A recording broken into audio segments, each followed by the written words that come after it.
It's time for the Your Personal Bank Show with Ference Toth. In an era of chaos, confusion, and craziness, Ference is a voice for common sense. As a financial literacy educator, speaker, and entrepreneur, Ference cuts through the noise to help us understand how current events affect our money, economy, and our freedom.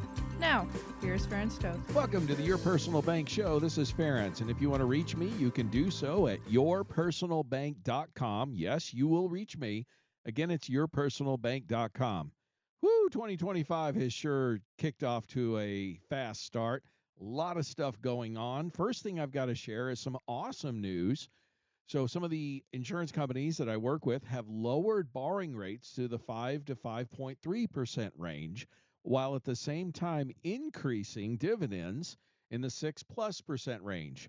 So the reality is your dividend rate, what you're earning, is now higher than the borrowing rate.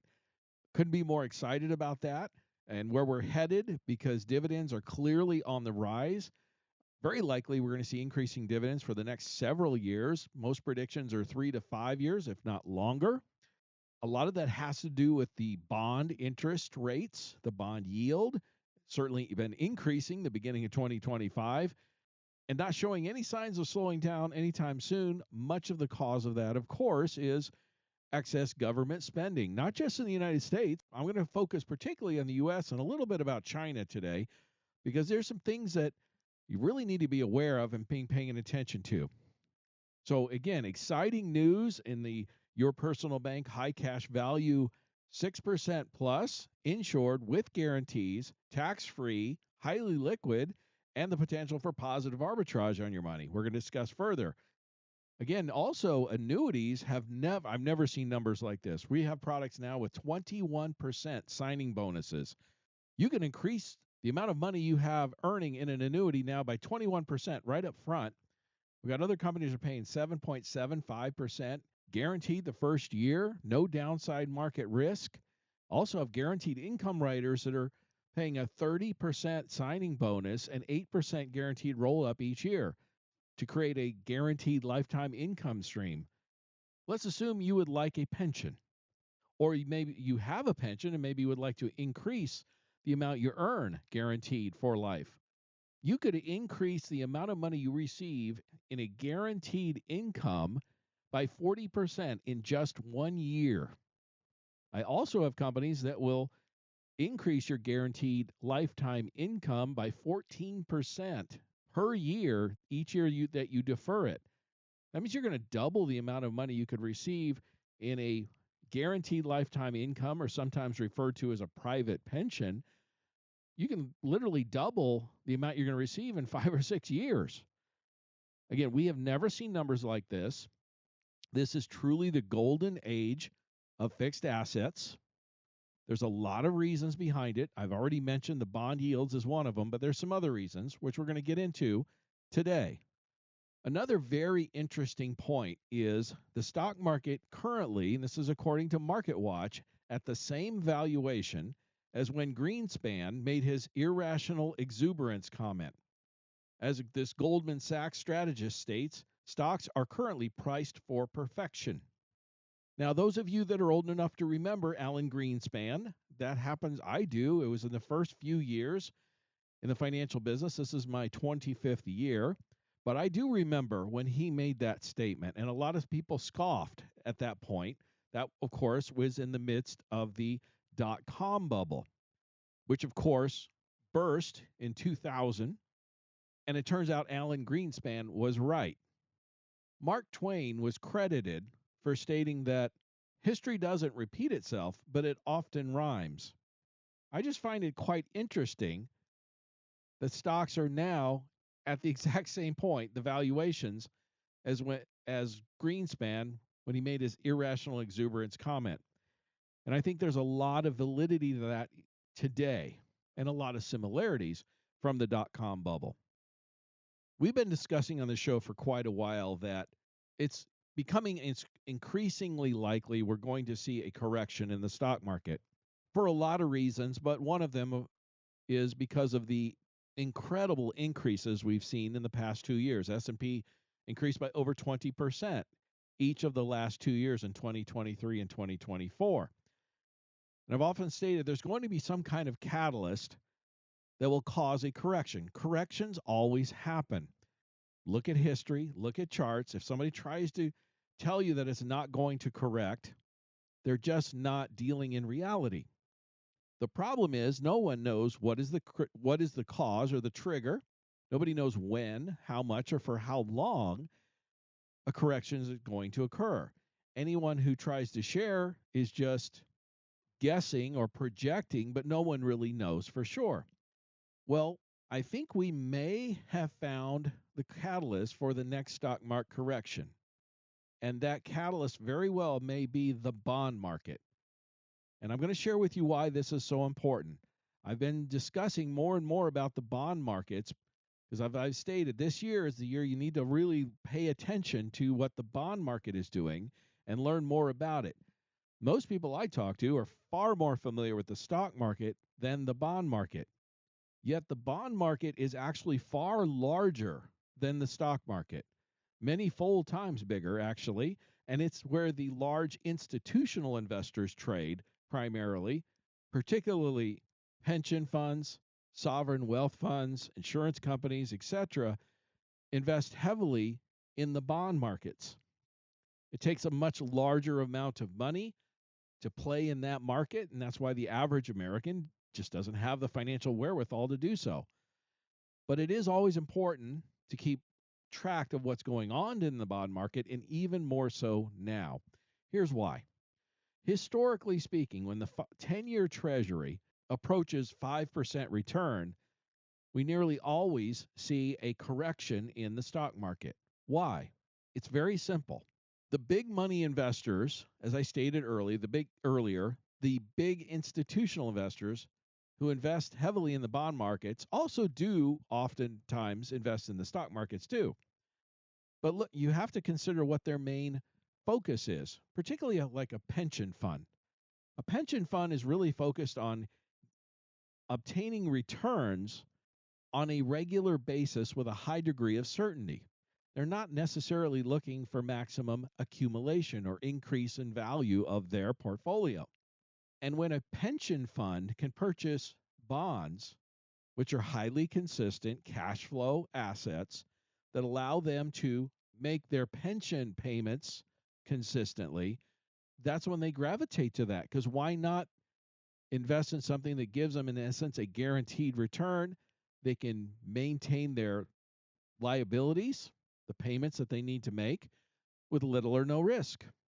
At that point in time, it makes little or no sense for a pension fund to invest heavily into any asset that would involve risk to potentially gain appreciation. So they start moving out of that. Well, they're the big money players. That's where the big money is. The banks, the pension funds, sovereign wealth funds, insurance companies. And recently, the 10-year Treasury has been hitting around 4.7%.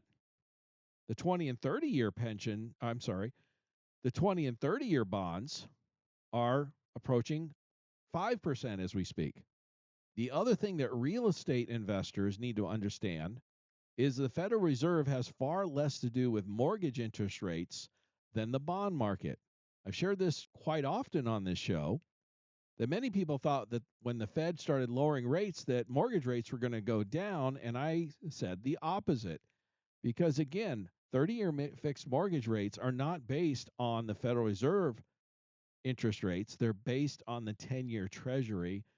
Typically, you take the 10-year Treasury plus 2 or 3%, and that gives you the 30-year fixed mortgage interest rate. So with the 10-year Treasury going up and now hitting 4.7%, what does that tell you? We're going to soon be looking at 8% mortgages as the norm. If that continues to increase, mortgage rates will continue to increase with it. As I've stated now repeatedly, for real estate or stock market investors, paying attention to the bond market this year is going to be far, far more important than at most any other time in your investment career, likely. Now, the bond markets are increasing, clearly on the rise, and that is despite the fact that the Federal Reserve has lowered their rates by a point in late 2024. Why is this happening? Well, the bottom line is it has to do with inflation.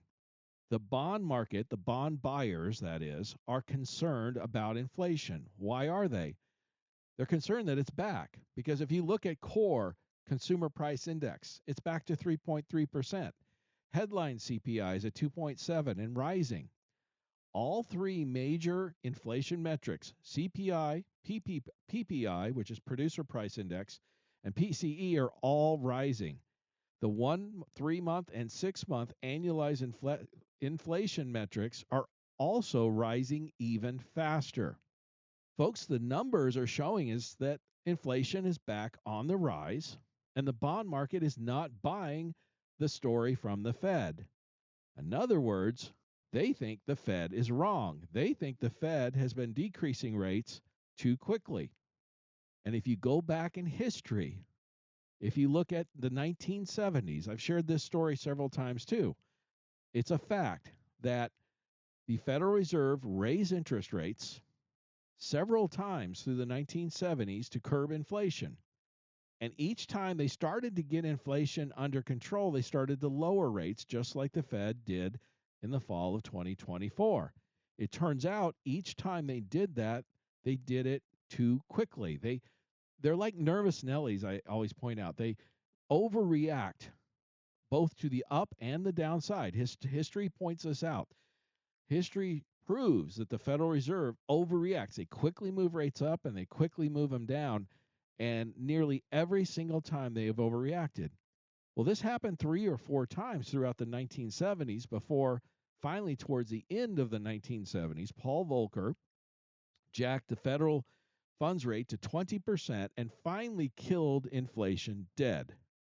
I hope we don't have to return to something like that to kill inflation, but I do believe, and the bond market completely agrees, that the Federal Reserve overreacted too quickly to reduce rates, just like they drug their feet and were late to the party to raise rates. They should have raised rates a couple of years before they did.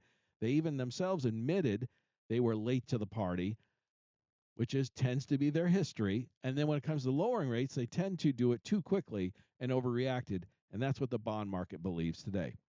Stay tuned in the next segment. I'm going to share some more things that I think you're going to find very valuable in terms of the bond market and the economy and what to expect in terms of returns going forward this and likely several years forward. So stay tuned.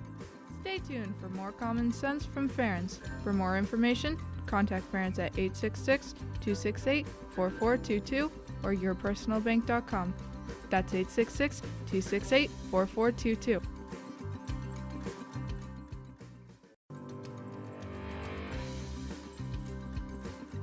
Welcome back to the Your Personal Bank Show with Ference Toth. Want more information? Contact Ference at 866-268-4422 or yourpersonalbank.com. That's 866-268-4422. Now back to the show with Ference Toth. Welcome back to the Your Personal Bank Show. This is Ference. You can reach me at yourpersonalbank.com. And yes, you will reach me. It's yourpersonalbank.com. I've been discussing how bonds, the yields, interest rates on bonds, have been on the rise. The primary reason behind this is that the bond market is concerned about inflation. Core CPI, PPI, and PCE are all on the rise. The 1, 3, and 6-month annualized numbers are rising even faster. It's not looking good. The second reason why the bond market is so concerned and why yields are on the rise is the level of government spending, the debt. Most people don't realize that the second largest expense now, just behind Social Security, for the federal government is interest on the debt. And if the debt continues to rise at the rates we're currently on, in another 3 to 4 years, interest will be the number one expense for the federal government, even larger than Social Security. That's how big of a deal it's becoming. In the bond market, the investors are starting to really pay attention to this and recognizing that when it comes to our federal debt, which is over $36 trillion currently, it is unsustainable. And it's not only at $36 trillion is the problem, it's the rate of increase of the debt that is making it unsustainable. And the best analogy I can give in terms of the debt, we're on the Titanic. We see the iceberg. It's dead ahead. We know if we don't make any changes, we're going to hit that iceberg and we're going to sink. Now, we still have some time to turn the wheel, turn the ship. We don't have a lot of time left, but we still have a little bit of time left to turn the wheel to avoid the iceberg. The question is, are we going to turn the wheel? At this point, so far, we're still, as a government, spending far more than it receives, and the bond market is becoming increasingly concerned about that. And this is why the Fed has now hit the pause button for rates and are now indicating that they may likely only lower interest rates one time in 2025, maybe not at all. And again, this has to do with the federal spending, too much debt, and the concern about inflation being back on the rise again. And speaking about inflation, we've discussed that a lot on this show. I just saw a short video from Pierre Poilievre. He's likely going to be the next Canadian Prime Minister on inflation.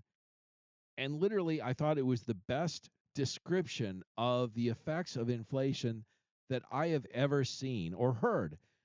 I want you to listen to this. It's a short, about a 1-minute audio, and I think you'll see what I mean when you listen. So I want you to listen to this. What are the steps that need to be taken to fix the damages done to inflation? First and foremost, stop the overspending. Inflation, high taxes, deficits, high interest rates are all symptoms. The disease is overspending. When governments spend too much money, there's only 3 ways to get it. One is to raise your taxes. The other is to borrow, which means that they'll tax you more later on. And the third way is to print money. Now, printing money seems like a painless way to pay for things, but it's very simple. If you have 10 apples and $10 in the economy, it's a buck an apple. If you double the number of dollars in the economy to 20, you still only have 10 apples. You're not twice as rich, it's just that each apple costs twice as much. And that is a tax on the working people because it chews up the purchasing power of your paycheck, only to pay for excessive government spending, and it balloons the asset values of the billionaires. So it's a real transfer from the have-nots to the have-yots. Inflation is the worst and most immoral tax. It always results from government creating cash.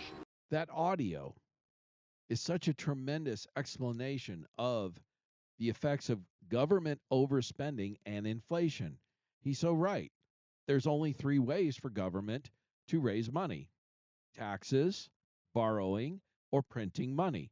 And as he stated, if they borrow, they're going to tax you more later because they got to pay interest on that debt they borrow. Or if they print money, of course, it's going to create more inflation. I love his example of the apples. As he stated, if you have $10 and 10 apples, it's a buck an apple. But if you increase the money to $20 and you still only have 10 apples, you're not richer, you're not wealthier, because the apples cost twice as much. Yes, there's twice as much money, but the apples cost twice as much. Or in other words, everything costs twice as much. And that's what we're dealing with right now with inflation. It's a gradual, cumulative effect that destroys the purchasing power of people who earn money. Don't think a lot of people caught that thing at the very end when he said all it does is inflate the value of the billionaires.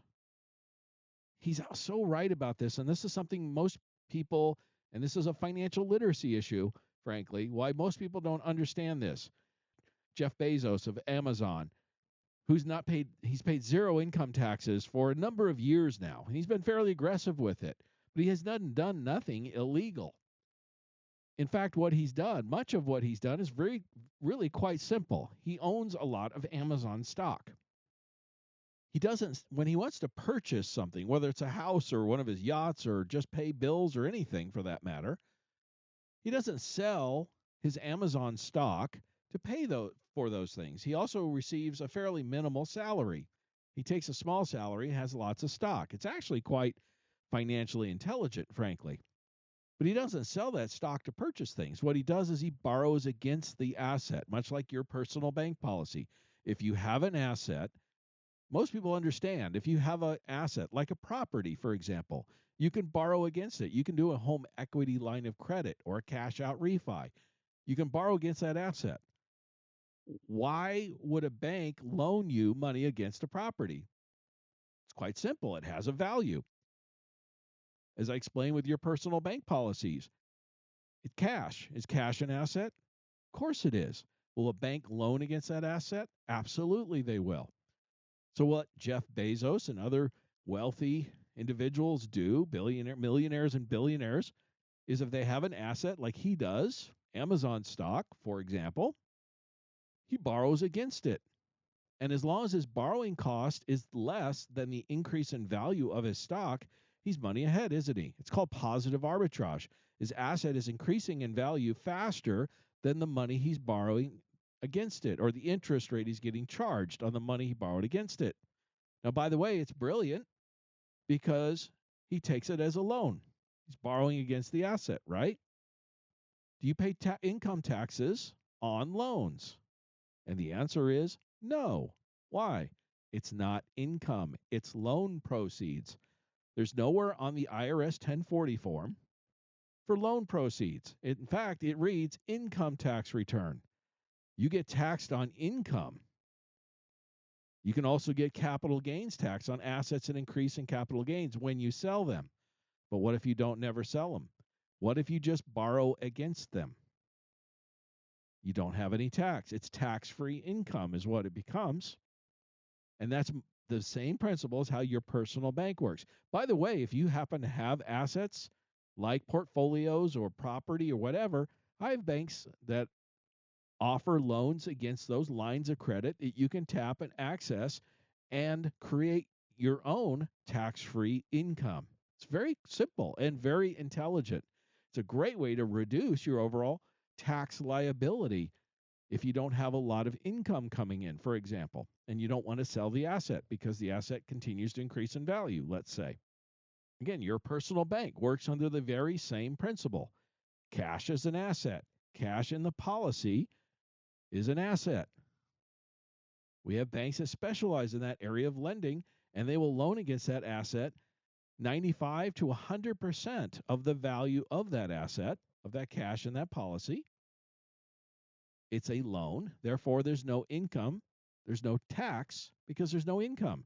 People often ask me, how can you create tax-free income? I just explained it. That's exactly how you do it. Now, the benefits of your personal bank policies, again, is it's insured with guarantees. It's highly liquid. And the banks will loan 95 to 100% of the cash value.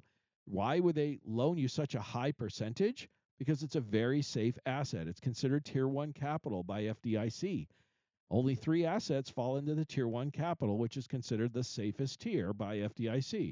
It's cash, cash equivalents, which are like checking savings accounts, and cash value in insurance policy. That's it. So even FDIC considers this one of the safest assets you can own. And that's why a bank will loan you 95 even to 100% of the cash available in the policy. If you've done a HELOC or cash out refi, you know that most of the time a bank will loan you 80% loan to value. That's the most common. Why 80% and not higher? Banks understand that real estate can and does lose value. It can lose 20% in value at any given time. And we're seeing that in places right now as we speak in Florida and Texas, for example. Real estate does go up and down in value. That's just a fact. When it comes to index universal products, banks will typically loan about 75% loan to value. Why 75%? Again, those are assets that can have a varying value. Even though they may have underlying guarantees, they may not have growth. Banks understand this. Lenders are better at risk assessment than anyone else out there. That's what they do. That's their thing. So on index products, you can get loans, borrow up to 75% of the value. Stock portfolios typically are at 50% of the value. Again, why? Banks understand a stock portfolio can lose 50% of its value. Don't believe me? Look at 08, 09 or the dot-com crash in 2000, 2001.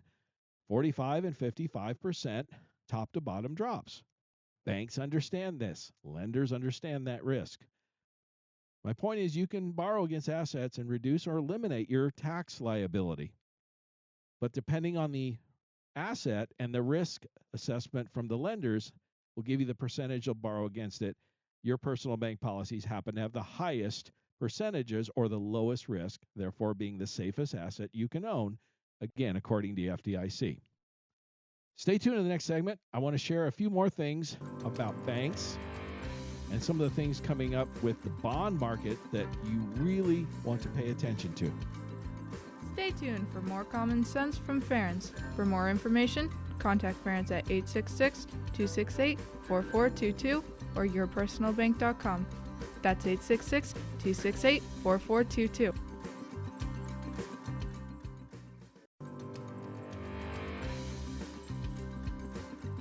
Welcome back to the Your Personal Bank Show with Ference Toth. Want more information? Contact Ference at 866-268-4422 or yourpersonalbank.com. That's 866-268-4422. Now back to the show with Ference Toth. Welcome back to the Your Personal Bank Show. This is Ference. You can reach me at yourpersonalbank.com. And yes, you will reach me. It's yourpersonalbank.com. I can't stress this enough. We are the golden age of fixed assets. If you want more information on this, I strongly encourage you to contact me. There has not been a better time in over 42 years. We're seeing numbers I've never seen in my career. It's exciting, and we're getting tremendous returns for people that, with guarantees, even tax-free even, it's a fun time to be in this business. I've had more fun than I've probably had in my 25-year career. We'll put it that way. Now, here's some other things to be concerned about. Banks have now seen 12 straight quarters of unrealized losses, which is the longest streak since the 2008 financial crisis. Now, why is this happening? Banks, much like many other financial institutions, purchase a lot of bonds. But for banks, it's especially a concerning issue when bond rates change significantly because banks have very, very small reserves because of fractional reserve lending. This is where banks are unique versus insurance companies or other financial institutions that cannot do fractional reserve lending. To give you an idea, typical bank, the average healthy bank has $8 of assets for every $100 of liabilities. They receive your deposits and they loan that out for car loans, home loans, and whatever, that type of thing. But they do one other thing, fractional reserve lending. They take the money you deposit. So let's say you deposited $100. They can go to the Federal Reserve window and borrow from the Fed 800 to 1,000 or 8 to 10-fold more money than they have in their deposits, more than you deposited. And then they can loan out that $800 to $1,000 based on your $100 deposit. So you put in $100 in the bank. They went to the Fed. They turned that into $800 to $1,000. Frankly, they're just printing money out of thin air. Okay. But then they can loan that out. Now, what happens when loans fail or they have problems? Well, of course, when everything's working, it's a multiplier in their favor. But when things go bad, it's also a multiplier to the negative because everything is compound, right? Now, part of what they invest in are bonds. And when they purchase these bonds with low interest rates, like they were a few years ago, and now we have much higher interest rates, what happens is, yes, the yields on the new bonds are much higher, so the old bonds are far less valuable. If you bought a CD 2 or 3 years ago and you got a 1% return on it, which was typical back then, and now you buy a CD for 4, maybe even 5%, which CD is more valuable? It's quite obvious. The same thing with bonds. So if you bought a bond, you're a bank, you bought a bond a few years ago, and you got, say, a couple percent, maybe 2% return on it, which was typical then. Now you're getting 5. Well, that 5% bond's far more valuable than the 2% bond. So in other words, even though the interest rate or the yield, they call it, on the bond is far greater on the new bond than the older bond, that means the value of the older bond is far less. It doesn't return as much. It pays a far lower interest rate. But those low interest rate bonds are still on their books. And they're worth a lot less. And they're holding these bonds with low interest rates with far less value. Now, if you weren't leveraging, which is what fractional reserve lending is, that wouldn't be an issue. That's what insurance companies do. They can average out. They've got bonds that are paying less. They got new bonds that are paying more. So they're on the rise because they're not leveraging anything. So their overall average return is actually increasing. Insurance company industry is doing awesome now with the higher yields. So are many other types of companies like that because, again, they're not leveraging. They're not allowed to. They can't. So higher bonds, new bonds paying them higher interest rates is good news. For banks, it's bad news. Because, again, they have to hold these, and they don't have much in reserve. They don't have enough in reserve, frankly, because they've leveraged themselves 8 to 10 times through fractional reserve lending.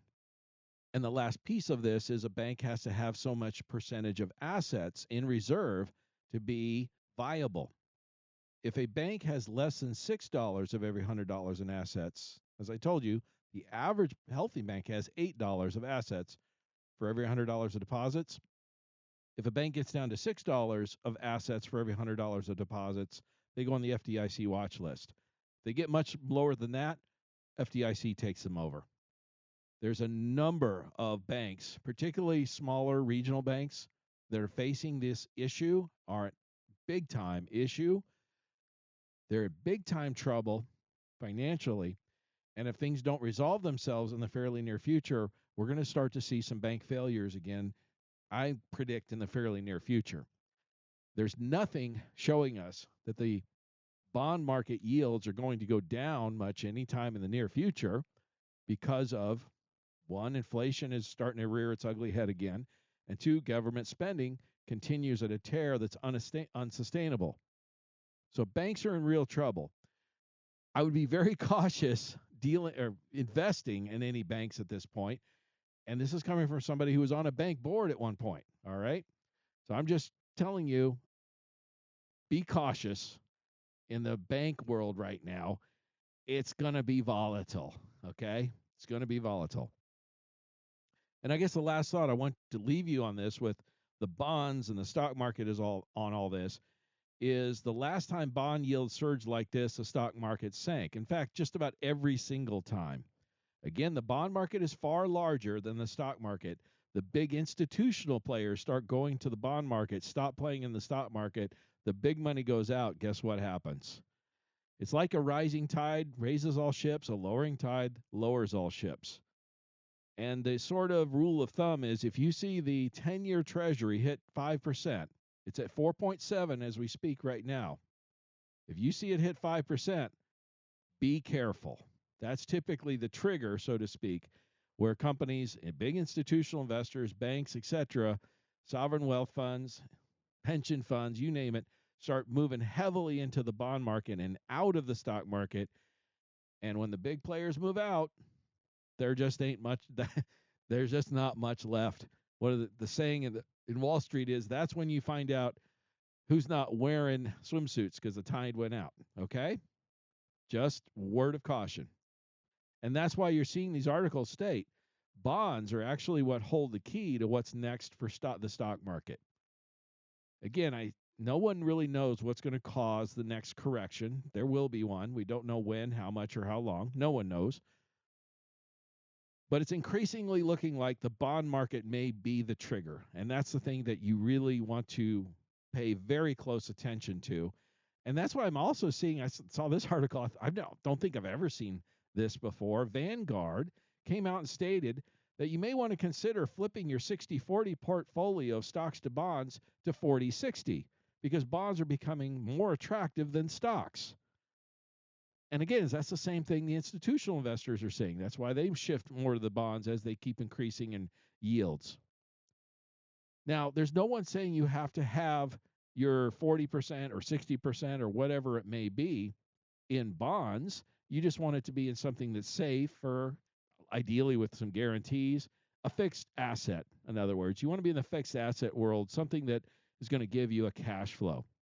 And yes, a 10-year Treasury is at 4.7. You got some bond funds and stuff that are doing pretty good, better than they have certainly in a while. Annuities are looking far better than they ever had. Again, I stated before, best time in over 40 years. We've got companies approaching 8% guaranteed first year. Cash value insurance policies, 6% plus insured with guarantees, tax-free.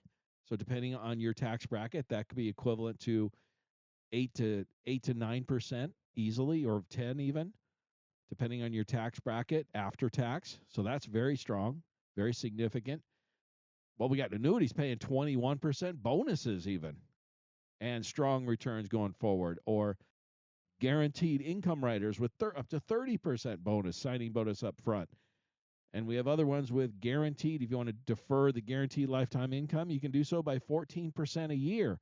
Look, if you want a pension or you want to increase your pension, there's never been a better time to do so. And if you either want to bump your pension income by 40% in 1 year, I can show you how to do that guaranteed, period. Hands down, no matter what happens going forward, boom, you've increased your pension income by 40% in just 1 year.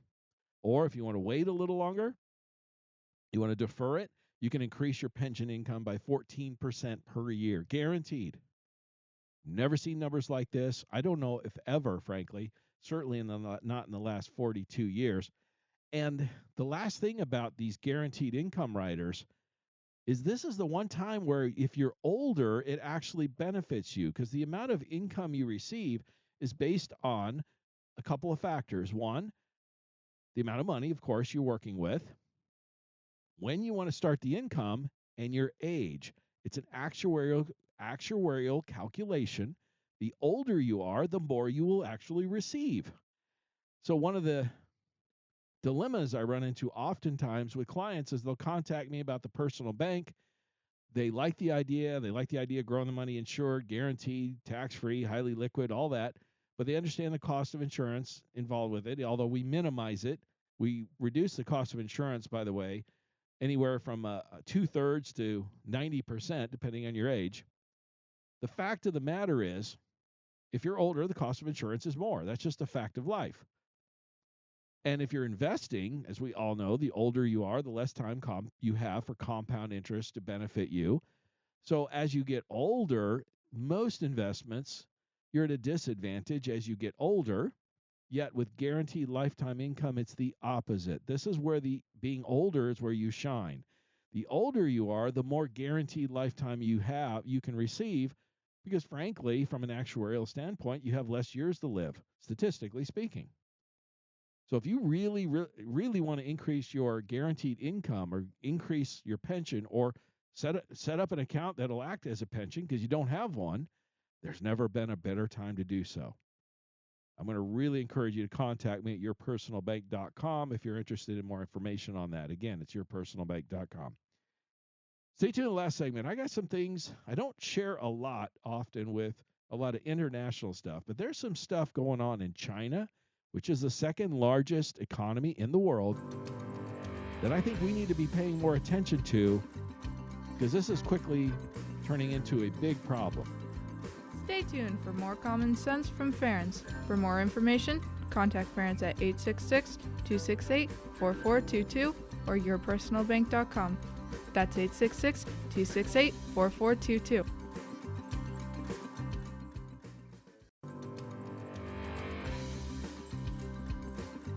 Welcome back to the Your Personal Bank Show with Ference Toth. Want more information? Contact Ference at 866-268-4422 or yourpersonalbank.com. That's 866-268-4422. Now back to the show with Ference Toth. Welcome back to the Your Personal Bank Show. This is Ference. You can reach me at yourpersonalbank.com. Yes, you will reach me. Again, it's yourpersonalbank.com.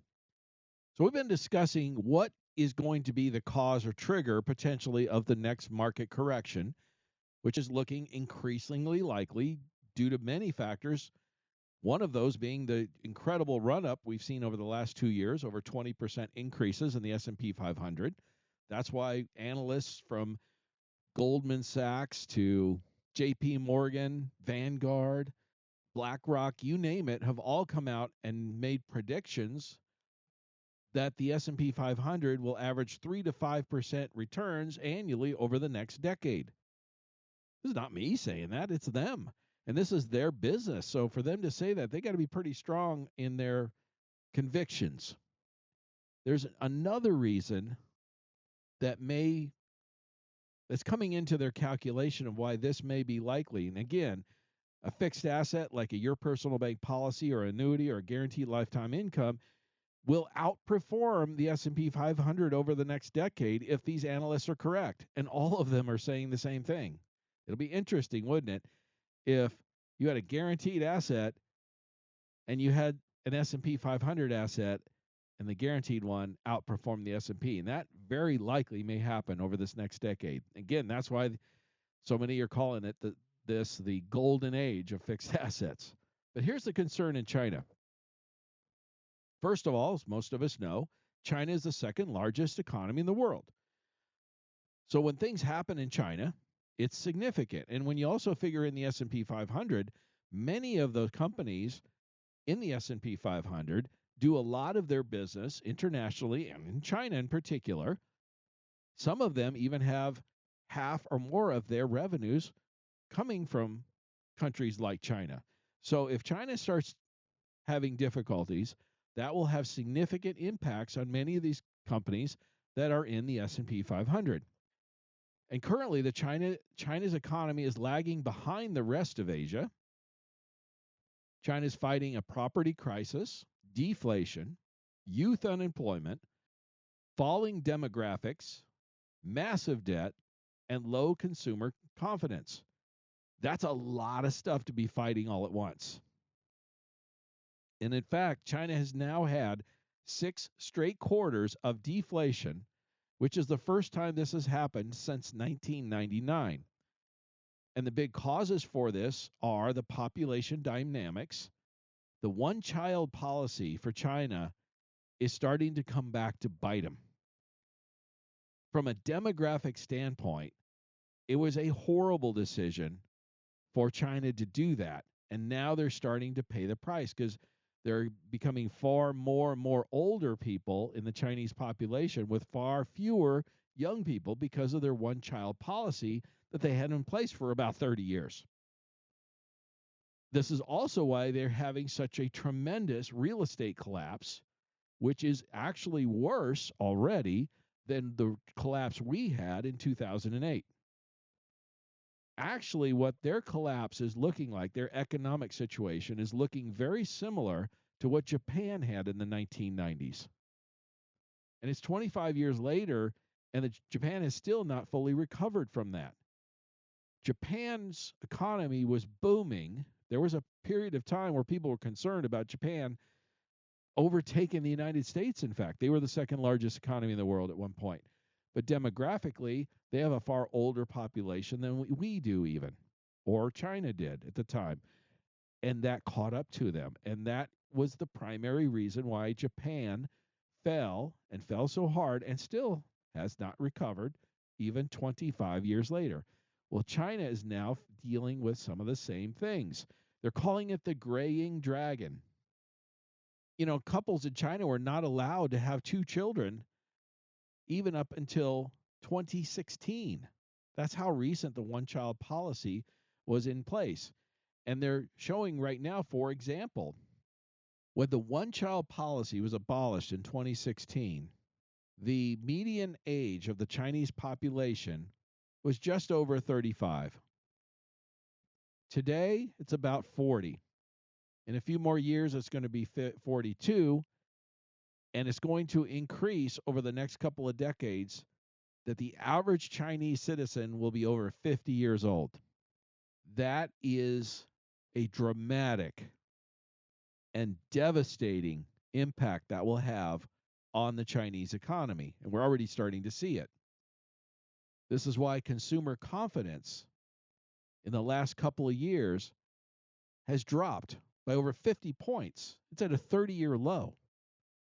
Such a drop in consumer confidence has never been seen before in the Chinese economy. This has also led to a collapse in Chinese real estate. They have seen a collapse of their asset values of over $18 trillion. This, adjusted for inflation, is equivalent, in fact, slightly larger than the loss of assets the United States had in the Great Recession. And this is why we're now seeing Chinese government bonds drop to the lowest levels I believe, ever seen. There's been an absolute collapse of the Chinese bond. They are attempting pandemic type levels of stimulus, but it remains to be seen whether it will have the intended effect. Many are calling this the Japification of its economy. They're looking at much of the same demographic issues that Japan dealt with. And Trump has proposed a 60% tariff on all Chinese imports. If he puts this into place, it would wipe out the trade imbalance with China, and it would impact China to something to the tune of over $500 billion annually at a time where China can least afford it. Now, that's all begs the question, why are not the markets around the world already crashing due to this impact? I mean, it is the second largest economy in the world. This is a 2008 Great Recession type of impact that China is dealing with, much like we did in 08. We saw our stock markets drop 55% top to bottom. So far, the U.S. has been on the rise while China is free falling. The U.S. is dealing with inflation while China is dealing with deflation. You would think it would have more impact than it has already. It certainly seems that if China's economy is in a death spiral, which is what many people think, it'd be like a modern day Great Depression, frankly, even more than a recession. And this could signal the beginning of a prolonged economic and demographic decline, certainly. Aggressive policy issues are likely not going to turn this around. It's certainly not going to make the Chinese population any younger. Question that begs to be answered is, why has it not affected the worldwide market more, or the U.S. market in particular? Because there is a lot of trade between the two countries, the top two economies in the world. And it remains to be seen whether we're going to see an impact from that. But it's hard to think that China's collapse will just remain in China and it won't have ripple effects and create certainly more volatility for our markets. We're going to see what happens. But again, it's difficult to think that China's problems are going to stay isolated just in China. We're going to keep an eye on it and we'll wait and see. This was another interesting point that I thought. We've all heard about the 401k millionaires, and I deal with financials with people, every day. Well, it turns out, according to this study done by Fidelity, that less than 2% of all 401ks have $1 million in them.